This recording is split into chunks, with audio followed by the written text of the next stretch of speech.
We head now to Huntington, West Virginia. We talk about Marshall basketball, and joining us from the women's side, Tony Kemper. Tony, good to have you with us. Thanks, great to be here. And an incredible season last year, but he's going to go second. Dan, Tony. Dan, sorry, buddy. I'm going to have you go second. I was the second pick for the job. Well, I was the second pick for my wife, so it seemed to work out pretty good for 35 years.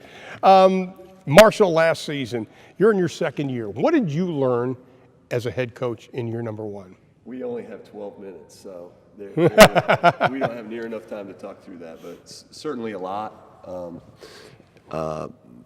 Going through, I was a head high school coach a long time ago, 1 year, and, obviously way different level. And the familiarity with Conference USA helped, because I'd been to a lot of different places. But, certainly there's a learning process for all of us, and went through that with a good group. We got a little banged up, and we're a little bit healthier now, and that should help. Second year, can you do more offensively?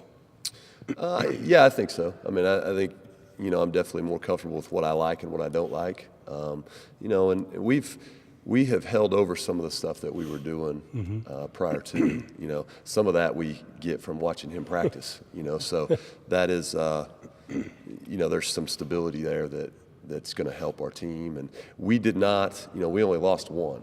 Right. Senior Taliqua Hamilton. So they're just like I'm in my second year with a little bit more experience. There's a lot of people running around our gym with more experience as well. Let's talk about Hamilton, because she was not only your leading rebounder, she was your leading shot blocker. Do you have to make up those numbers by committee, or is there somebody that can step into that role? Well, I think, Ashley St. Jean, who's a post player who was starting prior to Christmas and got injured right out of Christmas break, she's a great shot blocker. And she did that. She was on the all-freshman team, I guess it would be 2 years ago, and she can certainly do that. But we're going to miss Taliqua's presence in there defensively, and she was a smart player. She was older. She had sat a couple years, so she had been through a lot of games and things. So that will be hard to replace. But I certainly feel like we have people, in the fold that can step up and make things happen. 5 Conference USA losses were by single digits. But that was probably a learning experience. We'll turn it into a positive. It was a learning experience, I think, for both coaching staff and players. No question. No question. And basketball is that way. There's always going to be close games, and I feel really strongly that it's kind of a learned thing. You figure out how to do it. And, we won a big game last year at the end of the year on the road. I appreciated our team hanging in there. We didn't have a lot of success, but at the end of the year we were fighting.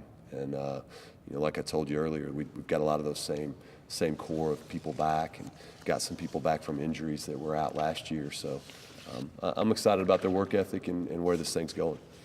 One quick question. Conference USA, week in and week out, and I don't think it gets the respect it deserves.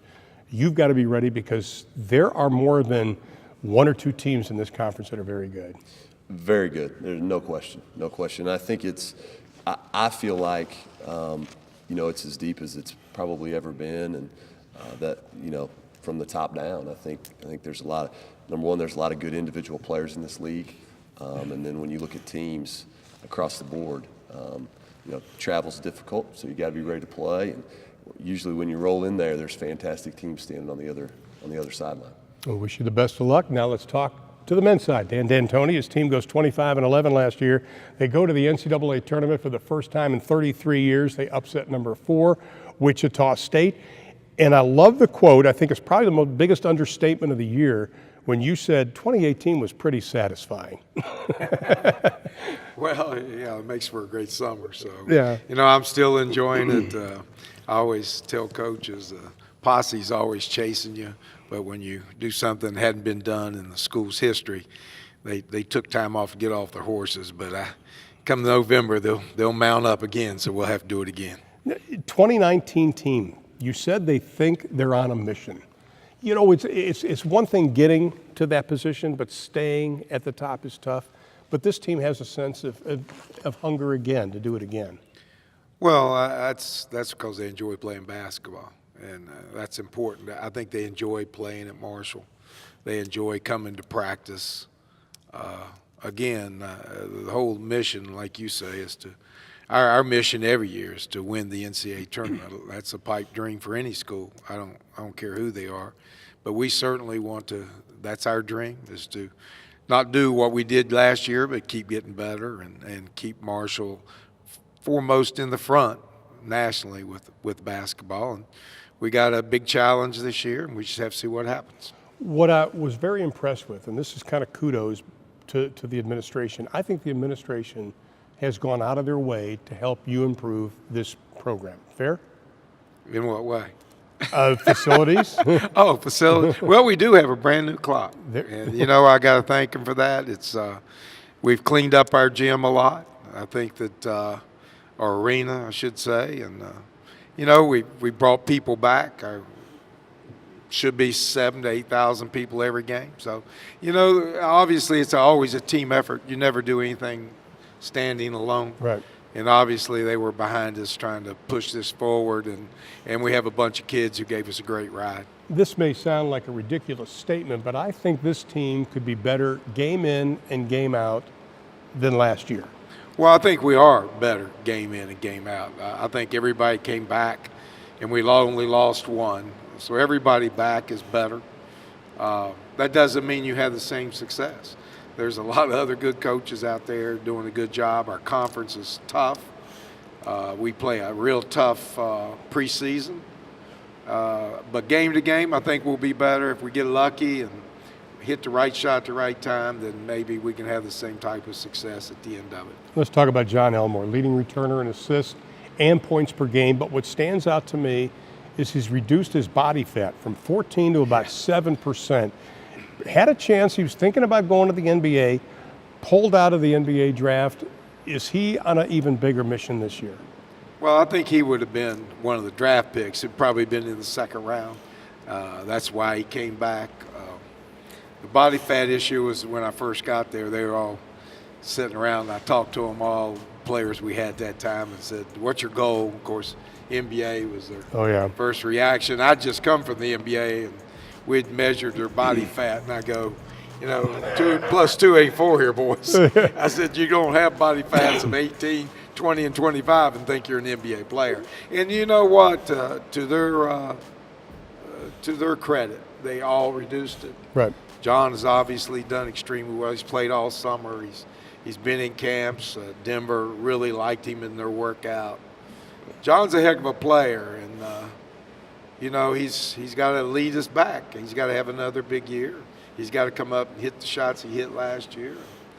I fully trust him. He's gonna make me a good coach. That's what Hubie Brown used to say. Great players make you smart coaches. C.J. Burks. Any other team in America, he would be the featured guard. Well, he's featured. You may not feature him. I feature and value him greatly. You don't have two. It might be the only 2 20-point scorers back, guard tandem on the same team. And CJ can do anything he wants to. He's a lot more focused. This senior year and this summer was his best summer that I've seen him try to improve his game. And I expect a lot out of CJ. Again, he's going to be the catalyst along with John to shove this team into a little better finish than we had last year. When I watch CJ, he can score efficiently in so many different areas. Yeah, very strong with the basket. He reminds me of Eric Gordon a lot.